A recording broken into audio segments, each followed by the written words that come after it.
get started with literally no money, with $0, and make profits. Hey Volley Babes, welcome back. I wanted to share today some tips and tricks for someone who's wanting to get started with a Depop store. I think anybody can succeed on this platform if you just follow a couple rules. Let's get started.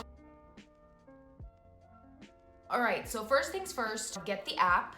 This is the one pictured here. Then it'll ask you certain information. It'll ask you about like your name. It'll ask for a bio of your shop. It'll just ask you for a couple different details, what you want to name your shop. You can pick a name twice. So even if the original name you pick, if you don't like it, you can actually change that name. Then obviously, once you get the app, you'll want to start uploading things. So pictures are super important too. In terms of the pictures and uploading them, you don't have to be perfect the first time. I know a lot of people emphasize having really aesthetically pleasing pictures to begin with, but you can honestly get started with anything. Of course, you'll want to upgrade because pictures do help to make sales. You might do flat lays, you might do try-on pictures. As you progress in this, you will figure out your aesthetic. Just first get started, whether it's a picture with bad lighting or not up to your perfect standard, just get started, put a picture up there. You saw my first ones. I started with the photos on the rug, and then I decided to retake all of them. After the rug pictures, I started putting them in the snow. So I started doing a different aesthetic, and then I realized I wanted a beautiful green kind of background. So that's what I upgraded to. So the whole point of this is just post some pictures, just figure it out as you go.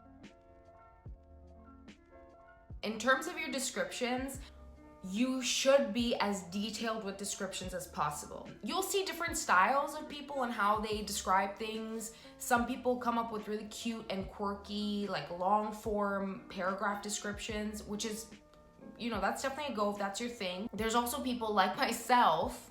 My descriptions are super straight to the point for the most part. I list, the size.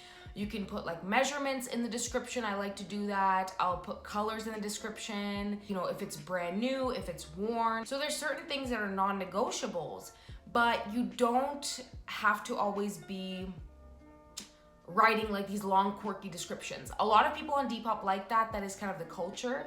But to be successful, you don't necessarily have to do that. If there's a flaw in your product, an obvious flaw, please list it in the description of the item. And if you can, show pictures of it, that's even better. There's really no getting away with this, and it only ends up being a problem after the fact. Even if you list the flaws in the item, someone is still gonna be willing to buy. You just have to disclose it. Again, honesty is the best policy. Because, believe you me, if you lie about these things or if you omit them and a customer gets the item with the flaw, that's gonna reflect really badly on your reviews. That's one of the top things that people will note on the reviews, is that they were not told of a specific flaw. So please, please, please let your customers know on the description box that there is a flaw. Now, the cool thing about your shop is that you can pick exactly what you want to sell. Whether you want to sell vintage items, or you want to sell just bucket hats, or you just want to sell menswear, you can pick whatever you want to sell. But my first suggestion would be to, even if it's not stuff that you eventually plan on having as items in your shop, just get started with things that you have that you're not wearing or not using, okay? Let's be honest here. If you haven't used it in the last 3 months, you're probably never going to use that piece of clothing. So why not flip it and, get some money on the side? And that's how me and my friend got started. So clothes that we had and shoes that we had that we weren't using. By all means though, if you want to just jump right in, buy items to sell, you can definitely do that. But I'll tell you something, it really helps to get a feel for an idea of what is selling in your shop. You want to, when you're getting started, have at least 6 to 10 items, I would say, in your shop. If someone lands on your page, you want them to have a little selection that they can kind of go through to see if they like stuff. The more things you have, obviously, it's gonna increase your chance of sales. So just kind of think of it like that. If you walked into Sears or Forever 21 and they only had 5 things on the shelves, you probably too wouldn't be able to buy anything. And say everything was in, you know, pink, and you don't even like pink. You couldn't buy anything. That's why you kind of want to have variety. As an example, I know with my friend, she usually has at least 50 things and over in her shop. With me, I usually have at least 250 things and over in my shop. So obviously the more selection you have, the more kind of customers you can drag in. Of course, you can niche down and say you only want to sell, you know, women's bathing suits, or you only want to sell kids' clothes. Just keep in mind that also will kind of lower your threshold of potential customers because you're limiting a whole segment. In terms of equipment and the things you'll need to go about having this Depop shop, you honestly don't really need that much equipment. You just need something to take pictures with. Whether you have, you know, like a Canon camera, or you just have an iPhone, or you just have an Android, you just need something that is gonna take high quality pictures for you, ideally. It's super easy to list pictures. You can list 4 pictures in a listing. You can even take a video. I don't really do a lot of try-ons because some of my items don't fit me. So I can't really try them on. But what I really like to do is do very aesthetic overlays. Excuse me, yes, is that it? Overlays? Oh, no, so not overlays, flat lays. You'll see one standard background for the most part, which is like a green background with my items on that background.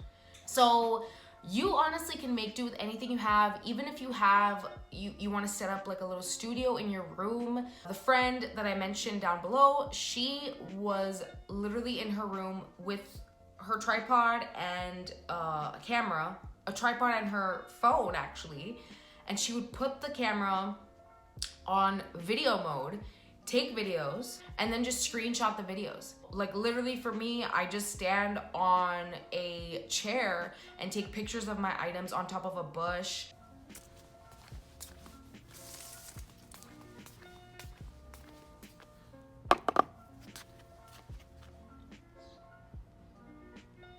Like the sky's the limit. You can literally do whatever you'd like as long as it appeals to you. And it's a consistent aesthetic. Even if you'd like to, what you can do is get one of these like little stringy tripods, kind of like this one. They're awesome for like hooking to things. You can stand them up on other things, on a desk. You can hook them to like poles and stuff. This is what I use also to film, sometimes to take my pictures as well.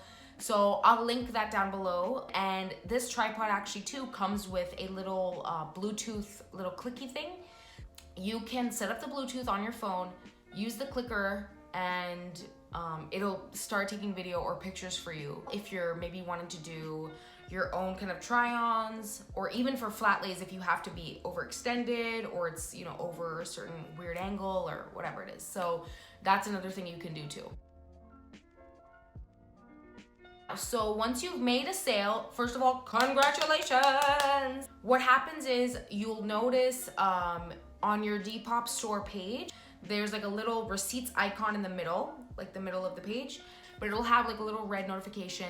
Basically, you open that up and you'll see so-and-so purchased from your shop, and then you can go into that specific detail. It basically is telling you how much you received from PayPal, what the Depop fee is, what the shipping fee is, etc., etc. It gives you a breakdown of all the payments, the fees. And then if you chose to ship with Depop, it'll generate a label for you. In the next part of the video series, I'll talk about shipping, but yeah, you'll see whether you generate a shipping label. If not, you'll have to create your own. You can go along with the whole process now of sending the item to the customer. First thing I do after you get this initial sale, or after you get any sale in fact, is go scroll down and it'll give you a messages option for the buyer, okay? Now what you wanna do is message the buyer as soon as possible, immediately if you can. So whenever you see that you made a sale, go ahead and message the buyer. And I like to use a template. For example, I will say, hey there, thanks so much for your purchase. I will package the item on blank day, and I will ship the item on blank day. You can even just put that in the notes section of your phone and just copy and paste it. It's gonna be really important for establishing that relationship and that rapport, because they'll think, oh wow, that's really nice of her. She took the time out to message me to let me know. They would love to know that, you know, the item is on its way, it's in transit, it's getting packaged. So that brings me to my next point, which is something that is foundational for this platform. Be as communicative as possible. Majority of the Depop customers are very attentive to what sellers are doing and what they're not doing also. So do not ghost your customers when they buy things from you. A lot of the times reviews that you get on this app, they're not only reviewing the item, they're also reviewing their communication and experience with the seller themselves. So just be really aware and cognizant of that. Be nice, be courteous. Another thing too, be very honest and upfront about when you plan to ship, and or if there are gonna be any delays in shipping. The faster you can ship, the better off you'll be. So whether that's scheduling a pickup or whether that's going to the post office and dropping it off, people love when you are quick with shipping.